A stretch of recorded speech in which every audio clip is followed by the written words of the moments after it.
Palavra da Verdade, com Hernandes Dias Lopes. Vamos abrir, amados, a palavra de Deus em Gênesis capítulo 3, para lermos todo este capítulo. E peço a você para manter a sua Bíblia aberta comigo nesta passagem. Um pouquinho só direto. Gênesis capítulo 3. Está escrito o seguinte: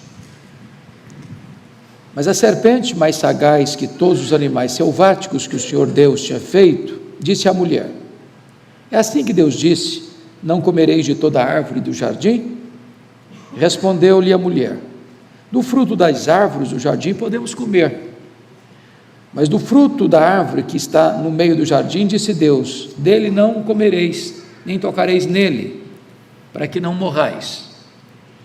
Então a serpente disse à mulher: é certo que não morrereis, porque Deus sabe que no dia em que dele comerdes, se vos abrirão os olhos, e como Deus sereis conhecedores do bem e do mal. Vendo a mulher que a árvore era boa para se comer, e agradável aos olhos, e árvore desejada para dar entendimento, tomou-lhe do fruto e comeu, e deu também ao marido, e ele comeu. Abriram-se então os olhos de ambos, e percebendo que estavam nus, coseram folhas de figueira e fizeram cintas para si. Quando ouviram a voz do Senhor Deus, que andava no jardim pela viração do dia, esconderam-se da presença do Senhor Deus, o homem e sua mulher, por entre as nuvens do jardim. E chamou o Senhor Deus ao homem e lhe perguntou: onde estás? Ele respondeu: ouvi a tua voz no jardim, porque estava nu, tive medo e me escondi. Perguntou-lhe Deus: quem te fez saber que estavas nu, comeste da árvore que te ordenei que não comesses? Então disse o homem: a mulher que me deste por esposa, ela me deu da árvore e eu comi. Disse o Senhor Deus à mulher: que é isso que fizeste? Respondeu a mulher: a serpente me enganou e eu comi. Então o Senhor Deus disse à serpente: visto que isso fizeste, maldita és entre todos os animais domésticos, e o és entre todos os animais selváticos. Rastejarás sobre o teu ventre, e comerás pó todos os dias da tua vida. Porém, inimizade entre ti e a mulher, entre a tua descendência e o seu descendente. Este te ferirá a cabeça, e tu lhe ferirás o calcanhar. E a mulher disse: multiplicareis sobre modo os sofrimentos da tua gravidez. Em meio de dores darás à luz filhos. O teu desejo será para o teu marido, e ele te governará. E Adão disse: visto que atendeste à voz de tua mulher e comeste da árvore que eu te ordenara não comesses, maldita é a terra por tua causa. Em fadigas obterás dela o sustento durante os dias de tua vida. Ela produzirá também cardos e abrolhos, e tu comerás a erva do campo. No suor do rosto comerás o teu pão, até que tornes a terra, pois dela foste formado, porque tu és pó e ao pó tornarás. E deu o homem o nome de Eva à sua mulher, por ser a mãe de todos os seres humanos. Fez o Senhor Deus vestimentas de peles para Adão e sua mulher, e os vestiu. Então disse o Senhor Deus: eis que o homem se tornou como um de nós, conhecedor do bem e do mal, assim que não estenda a mão e tome também da árvore da vida e coma e vive eternamente. O Senhor Deus, por isso, o lançou fora do jardim do Éden, a fim de lavrar a terra de que fora tomado. E expulso o homem, colocou querubins ao oriente do jardim do Éden, e o refugir de uma espada que se revolvia para guardar o caminho da árvore da vida. Eu quero tratar com vocês sobre o tema: a maior tragédia da história e o maior plano de resgate. A primeira coisa que precisamos entender nesse texto, irmãos, é definir se ele é um texto literal ou se é um texto metafórico. Porque os teólogos liberais estão afirmando que esse texto é metafórico e não histórico. O problema é que a definir esse texto como um texto metafórico é dizer que Adão e Eva não existiram, que eles são apenas uma lenda, um mito. E se Adão e Eva não existiram, o restante das Escrituras fica comprometido. Porque se Adão e Eva não existiram, então não houve queda, então não tem pecado original. Se não tem pecado, então também não precisa de um redentor. Se Adão e Eva não existiram, então Jesus se equivocou ao referir-se a ele como personagem histórico. Também não poderia ser um tipo de Cristo. Portanto, nós não podemos jamais subscrever o liberalismo, porque ele não tem compromisso com a inspiração das Escrituras, com a inerrância das Escrituras, com o todo das Escrituras. Afirmamos, portanto, que esse é um texto histórico, que Adão e Eva existiram, e que houve sim a queda, e que houve sim a promessa do Redentor, e que a história comprova essa verdade magna do cristianismo.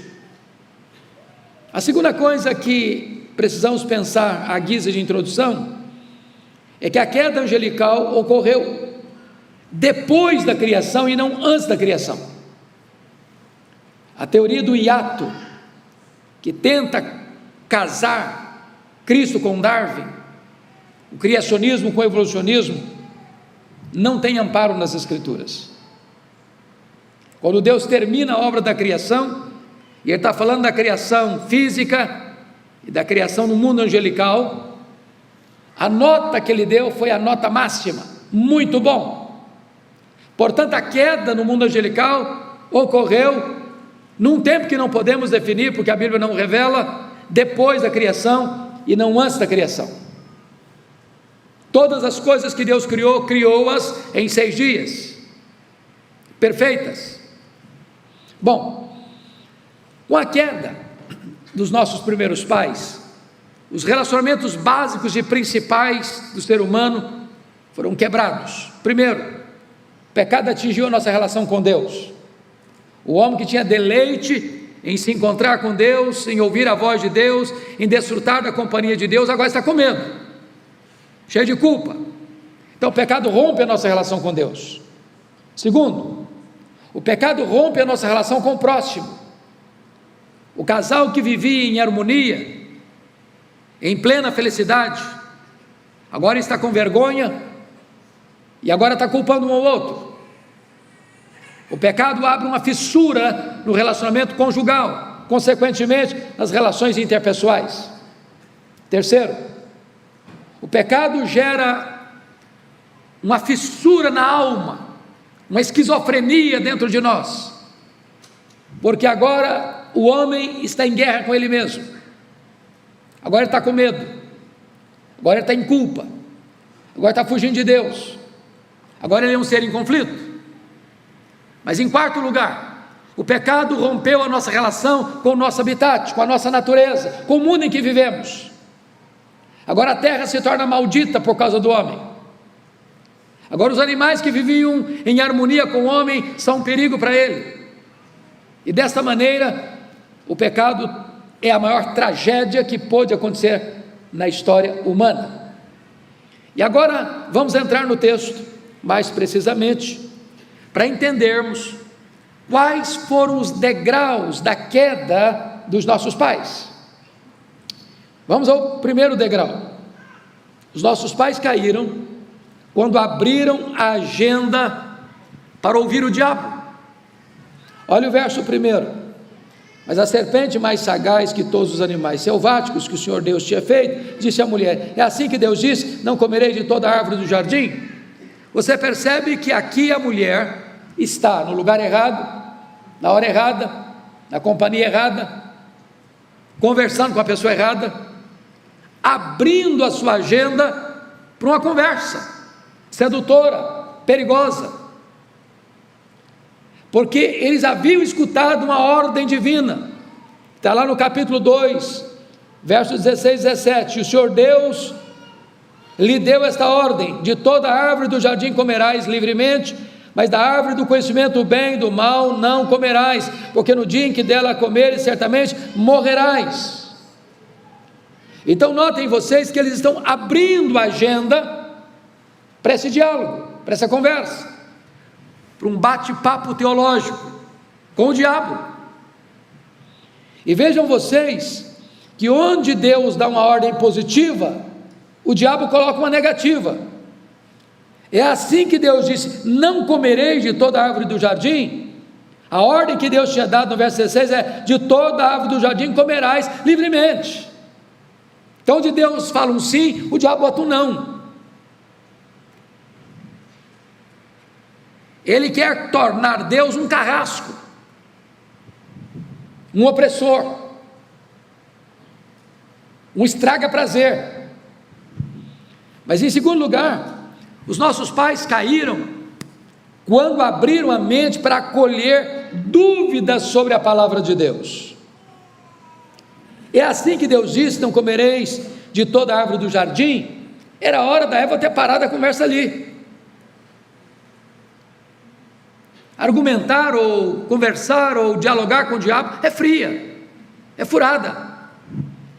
Ela então respondeu: do fruto das árvores do jardim podemos comer, mas do fruto da árvore que está no meio do jardim, disse Deus, dela não comereis, nem tocareis nele, para que não morrais. Vocês percebem, meus amados irmãos, que sempre que o diabo consegue botar uma dúvida, uma cunha, um pezinho lá dentro, o estrago está feito. Não tem diálogo, não tem conversa, não tem papo. Ou você crê que o que Deus disse é verdade, porque no momento que você põe uma dúvida: é isso mesmo? Será que é isso mesmo? Será que é isso mesmo? E aqui um conselho prático: pare de escutar os hereges. De vez em quando a pessoa falou: pastor, você escutou o que o fulano falou? Eu não escutei, nem tem tempo para escutar. Não vou perder meu tempo, tem coisa boa para fazer. Então tape os seus ouvidos às dúvidas que aqueles que se desviaram da verdade querem incutir na sua mente. A Eva caiu porque abrigou, acolheu dúvidas sobre o que Deus havia dito, com toda a clareza, com toda a eloquência. Terceiro, os nossos pais caíram quando abriram a boca para torcer a palavra de Deus. Porque notem comigo, comparem comigo o que Deus disse e o que Eva afirmou. Olha aí o que ela disse: respondeu: do fruto das árvores do jardim podemos comer. Tirou a palavra livremente do verso 16. Verso 3: mas do fruto da árvore que está no meio do jardim. E aí você percebe que não foi o que Deus disse. O que Deus disse foi: de toda árvore do jardim comerás livremente, mas da árvore do conhecimento do bem e do mal não comerás. É uma ordem. Ela diz: dele não comereis. Ela aliviou a ordem negativa e acrescenta o que Deus não disse: nem tocareis. Deus não falou nada de tocar. E mais, olha aí: para que não morrais. A ordem de Deus era mais séria, porque qual foi a ordem de Deus? Mas da árvore do conhecimento do bem e do mal não comerás, porque no dia em que dela comeres, certamente morrerás.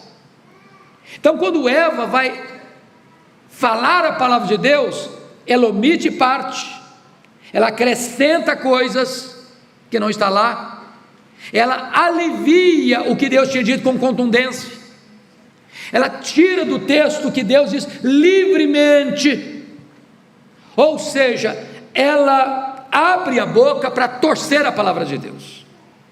Agora entendamos uma coisa: palavra de Deus na boca do diabo não é palavra de Deus, não é palavra de Deus, é palavra do diabo. Porque o diabo é um péssimo hermeneuta, ele é um péssimo intérprete. Quando o diabo cita a Bíblia, ele não cita para edificar, ele cita para tentar. Por que ele cita para tentar? Porque ele omite, porque ele tira, porque ele acrescenta, porque ele inverte, porque ele torce. Daí, pare de escutar os teólogos liberais, eles são especialistas nisso. Quarto lugar, os nossos pais caíram quando abrir os ouvidos para escutar a negação da palavra de Deus. Olha comigo o versículo 4 e 5. Então a serpente disse à mulher: é certo que não morrereis, porque Deus sabe que no dia em que dela comerdes, se vos abrirão os olhos, e como Deus sereis conhecedores do bem e do mal. Aí você nota que o diabo agora não tem mais dúvida, agora tem uma negação peremptória. Deus diz: certamente morrereis. O diabo diz: certamente não morrereis. Agora é a verdade de Deus contra supostamente a verdade do diabo. Quem tem razão, Deus ou o diabo? Eva ficou na dúvida, mas não só ficou na dúvida, chegou um momento em que a palavra do diabo passou a ter mais peso para ela do que a palavra de Deus. A mentira do diabo travestida em verdade foi mais acolhida por ela do que a própria ordem expressa de Deus. Então, se alguém nega a palavra de Deus, você não pode abrir os seus ouvidos para acolher isso. Quinto lugar, os nossos pais caíram quando eles abriram os olhos para ver que o pecado era algo agradável. Olha o verso 6 comigo, está escrito assim: vendo a mulher que a árvore era boa para se comer e agradava aos olhos, e a árvore desejava para dar entendimento, tomou do fruto e comeu, e deu também ao marido e ele comeu. O que aconteceu aqui? O diabo dourou a pílula. O diabo gera no coração da Eva uma insatisfação com o que ela tem, e o diabo consegue passar para ela a ideia de que Deus foi um carrasco, que Deus foi mesquinho, que eles mereciam mais, que eles tinham potencial para mais, que eles podiam mais, que eles tinham mais direitos. E de repente ela começa a olhar o pecado, a oferta de Satanás, do diabo, como uma coisa muito boa, para a cabeça, para o coração, para a vontade. E ela então começa a desejar esse banquete, lauto banquete do diabo. Esse é o perigo da tentação, porque ele mostra a isca apetitosa, mas não mostra o anzol de morte que está por trás da isca. Ele oferece prazeres, mas ele dá culpa. Ele oferece liberdade, mas ele escraviza. Ele oferece felicidade, mas deixa você arrebentado emocionalmente. Ele promete vida, mas mata. Mas ainda, em sexto lugar, os nossos pais caíram quando abriram o coração para hospedar a ingratidão, a insatisfação e a megalomania. Deixa eu lhe dizer algo muito solene aqui hoje. Não há nada mais perigoso para a sua vida, para a minha vida, para a nossa vida, de que nós olharmos para nós assim e falar: eu mereço mais, eu mereço ser feliz. Você sabia que essa é a principal causa hoje para os divórcios? A pessoa está passando uma crise conjugal, uma luta, aí eu dizendo: eu mereço ser feliz. E nesse mereço ser feliz, ele negocia qualquer coisa. De repente o paraíso virou um deserto. De repente aquele pomar frutuoso, com tantos sabores, com tantos cheiros, com tanta beleza, com tanta fartura, virou um lugar de opressão. Na linguagem da parábola do filho pródigo, de repente a casa do pai vira um lugar chato. A mesa farta já não tem mais sabor. Aqueles que servem a mesa já não tem mais valor. A vida está pulsando lá fora. E a pessoa começa a pensar que fumar um baseado é que vai dar felicidade, que cheirar cocaína é que vai trazer felicidade, que ir para a cama do adultério é que vai trazer felicidade, que fazer as falcatruas do mundo é que vai trazer felicidade. O diabo bota todos esses prazeres como um banquete, com muitas iguarias, com muitos sabores, com muitos perfumes, mas ele está mentindo, porque não tem nada para dar. O que ele tem é a escravidão, é a culpa, é a morte. Bom, mas vamos agora olhar no segundo ponto dessa mensagem, que quais são os sintomas da queda. Quais são os sintomas da queda? Confira comigo o versículo 7. Abriram-se então os olhos de ambos e perceberam que estavam nus, coseram folhas de figueira, fizeram cintas de si. Eu chamo isso aqui do drama da culpa. Drama da culpa. A ficha cai. Entrou na real. Entrou numa furada. caiu numa esparrela, está com peso, está com o pé preso no laço. Quando eles pecaram, quando comeram do fruto que Deus havia proibido, e preste atenção, não é nem maçã nem sexo, o sexo é uma bênção, Deus ordenou o sexo antes da queda, então não tem nada a ver com maçã, tem nada a ver com sexo, isso é uma fantasia que o mundo criou aí. Quando eles comeram, eles perceberam que estavam nus, eles já estavam nus, mas não tinham vergonha do outro. O pecado traz vergonha, o pecado traz culpa, o pecado traz constrangimento, e é isso que eles estão sentindo. Segundo lugar, o peso esmagador da vergonha. O versículo 7 eles estavam com vergonha. A vergonha é fruto do pecado, a pureza de coração não traz vergonha. Terceiro, eles passam a ter medo de Deus e a fugirem de Deus. Olha o verso 8 comigo. Quando ouviram a voz do Senhor Deus, que andava no jardim na viração do dia, esconderam-se da presença do Senhor Deus, o homem e sua mulher, por entre as árvores do jardim. Ou seja, medo de Deus e tolice. Você já pensou que é que se esconder de Deus atrás de uma árvore? Isso é brincadeira de criança, de esconde. Como é que você vai esconder de Deus atrás de uma árvore? O pecado não só torna o homem um ser acuado pelo medo, mas um ser tolo, imbecil.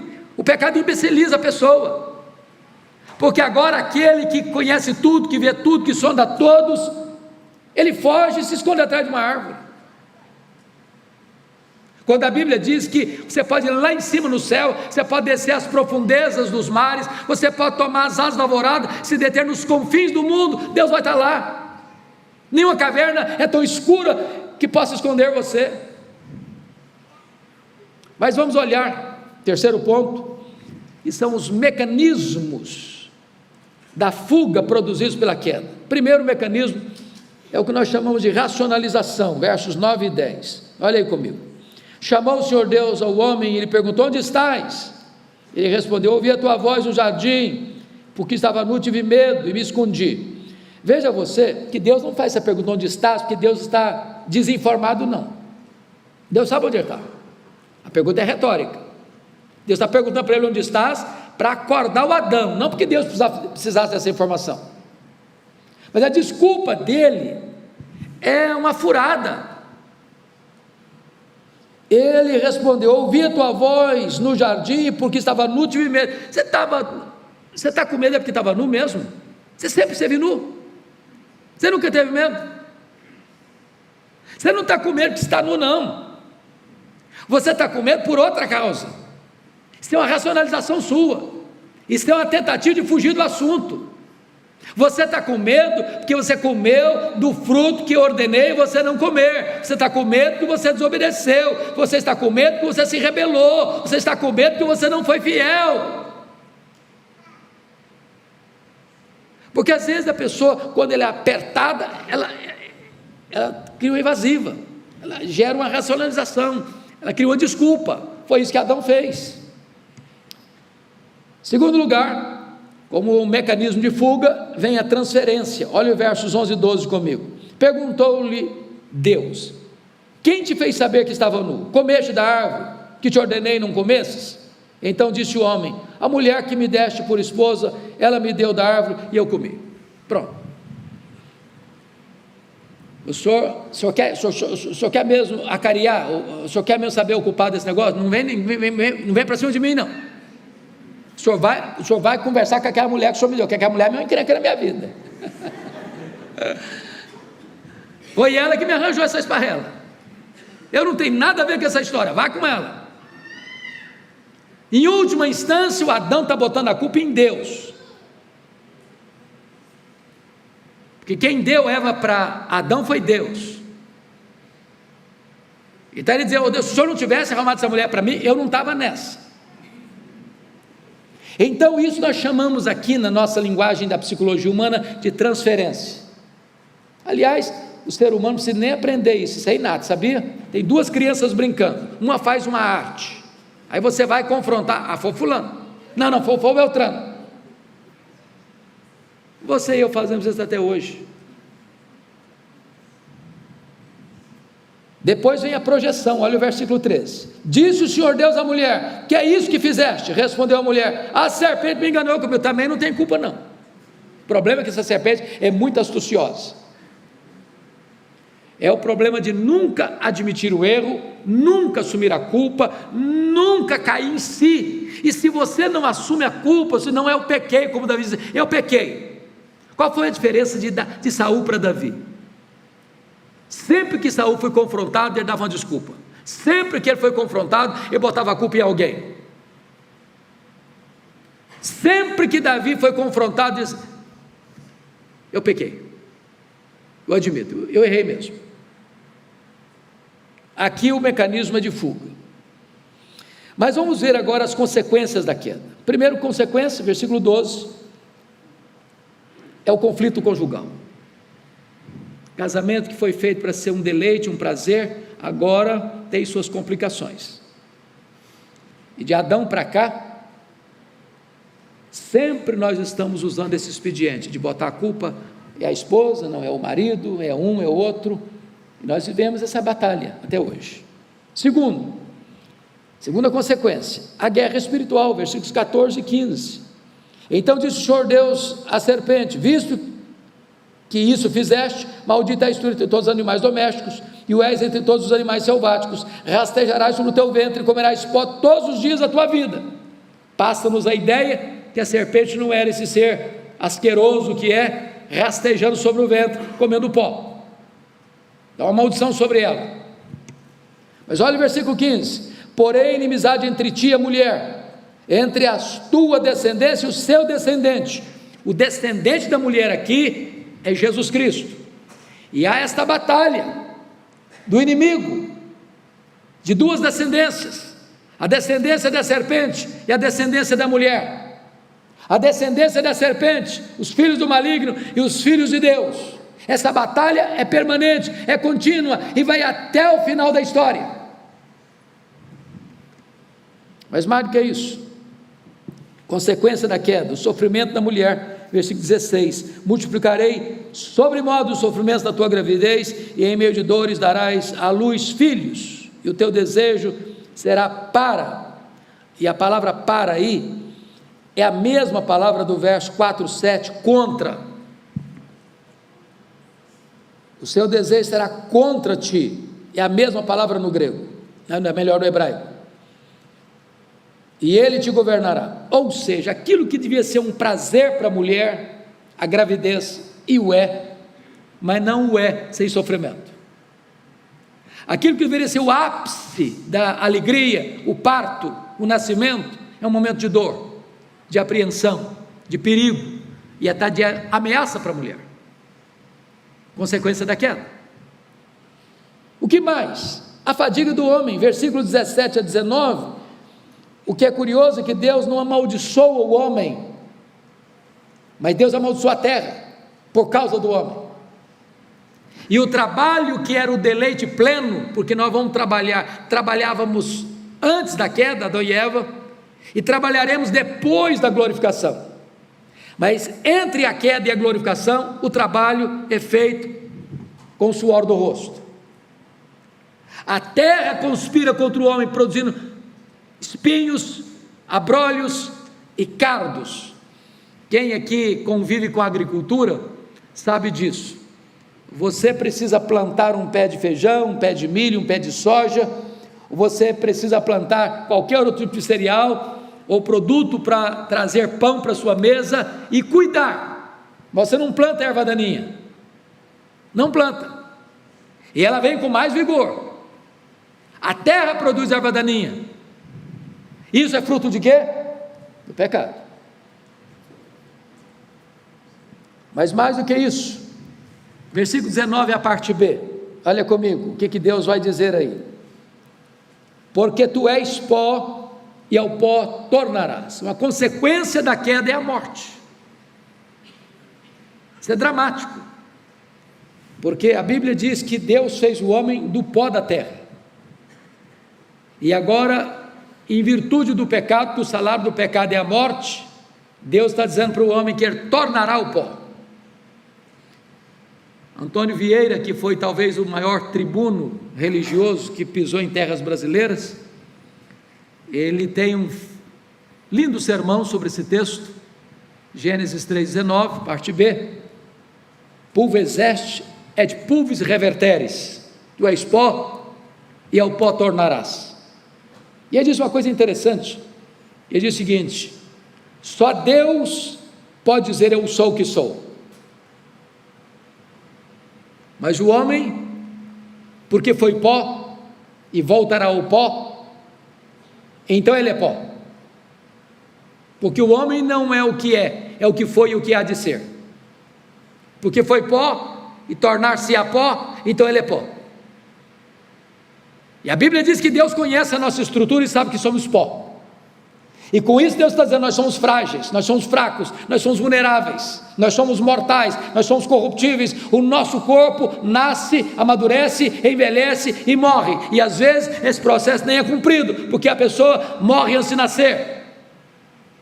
A morte é mais democrática e geral do que a própria vida, porque alguns não nascem, mas todos morrem. Essa é a sentença do pecado. Mas vejam vocês, que é uma última sentença aqui no verso 22 e 24, que é a solidão do exílio. Agora aquele paraíso que eles achavam que era um deserto para eles, estavam insatisfeitos, achavam que tinham mais potencial, que tinham capacidade para mais, que seriam iguais a Deus, que seriam semelhantes a Deus, que poderiam estar numa posição muito mais elevada do que aquela que Deus os colocara. Agora percebem que o jardim é bonito, mas não é para eles, é bom, mas não é para eles, e eles são expulsos do jardim, e tem que viver o drama da solidão. Esse é o preço terrível do pecado. Mas eu quero terminar tratando de 3 coisas que o texto mostra. Primeiro, qual é a solução de Deus para essa grave questão do pecado? Primeiro, Deus promete vitória sobre o diabo. Olha o versículo 15 comigo. Porém, inimizade entre ti e a mulher, entre a tua descendência e o seu descendente, este te ferirá a cabeça e tu lhe ferirás o calcanhar. O descendente da mulher é Jesus, e Jesus veio para destruir e desfazer as obras do diabo. Jesus veio para entrar na casa do valente, arrancar a armadura do valente e dividir os seus despojos. Jesus Cristo veio, e diz a Bíblia que lá na cruz ele expôs os principados e potestades ao desprezo, e ali ele esmagou a cabeça da serpente. O diabo é um ser vencido, o diabo já foi vencido, e vencido pelo descendente da mulher, vencido pelo nosso glorioso Redentor, que na cruz triunfou sobre ele, que ressurgiu e triunfou sobre a morte. E a Bíblia diz que lá no final, o Senhor vai colocar todos os seus inimigos debaixo dos seus pés, e vai lançar no lago do fogo o anticristo, o falso profeta, o diabo, a morte, e todos aqueles cujos nomes não estão escritos no livro da vida. A vitória de Cristo é plena, é cabal, é completa e é final. Louvado seja o Senhor. Segundo lugar, Deus promete vitória sobre a desesperança, porque veja você o verso 20: deu o homem o nome de Eva, a sua mulher, por ser a mãe de todos os seres humanos. Apesar da queda, Deus ainda permite que a história prossiga, que as orações venham, que desta mulher nasça nações, e é por isso que você e eu estamos aqui. É por isso que não foi abortado o projeto de Deus, e Eva vem a ser então mãe de todos os seres humanos, africanos, asiáticos, europeus, americanos. Não importa a cor da sua pele, não importa a sua raça, não importa a sua origem, não importa a sua etnia, não importa a sua nacionalidade, todos nós somos filhos de Eva. Ela é a mãe de todos os seres humanos. Há esperança para a humanidade. Finalmente, Deus promete vitória sobre o pecado. Olha o versículo 21 comigo. Fez o Senhor Deus vestimentas de peles para Adão e sua mulher, e os vestiu. Eles estavam vestidos de folhas de figueira. O problema não é que Deus queria passar de uma vestimenta vegetal para uma vestimenta animal. Não era apenas a qualidade da vestimenta. Isso tem uma lição poderosíssima. Aqui já está em semente a ideia da redenção, a ideia de que sem derramamento de pecado não tem redenção, sem derramamento de sangue não tem redenção, a ideia de que você e eu não podemos ser salvos a não ser que sejamos cobertos com a justiça de Cristo. Esse texto está apontando para a cruz, porque esse texto leva aquilo que foi o ponto central da religião judaica, que foi o sacrifício. Era necessário que um cordeiro fosse morto, que o inocente morresse no lugar do culpado, e que através do sangue que o cobria, então Deus, olhando para o sangue, passava por cima do pecado. É claro que Deus não salva ninguém, e sangue de bodes, sangue de touros não purifica pecado, mas Paulo diz que Deus olhava para todos aqueles sacrifícios cruentos, passava por cima dos pecados para aplicar a sua justiça no seu Filho Jesus Cristo, que na cruz morreu em nosso lugar, de tal maneira que Cristo morreu para salvar os que viveram antes dele, Cristo morreu para salvar os que viveram depois dele. Como os irmãos lá do passado foram salvos? Foram salvos pela graça, foram salvos por Cristo. Eles olharam para frente para o Messias que havia de vir, nós olhamos para trás para o Messias que já veio. Eles foram salvos crendo no Cristo da profecia, você e eu somos salvos crendo no Cristo da história, no Cristo revelado nas Escrituras, mas de tal maneira que o problema do pecado foi resolvido.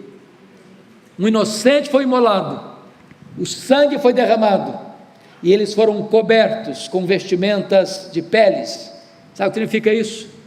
Você e eu só seremos alcançados pela graça na medida em que nós estivermos cobertos com a justiça de Cristo. A Bíblia chama isso das roupas alvas, lavadas no sangue do Cordeiro. O pecado foi uma tragédia, a maior tragédia da história, mas ao mesmo tempo vemos nesse texto o maior plano de resgate e de redenção da história. Porque onde abundou o pecado, superabundou a graça de Deus.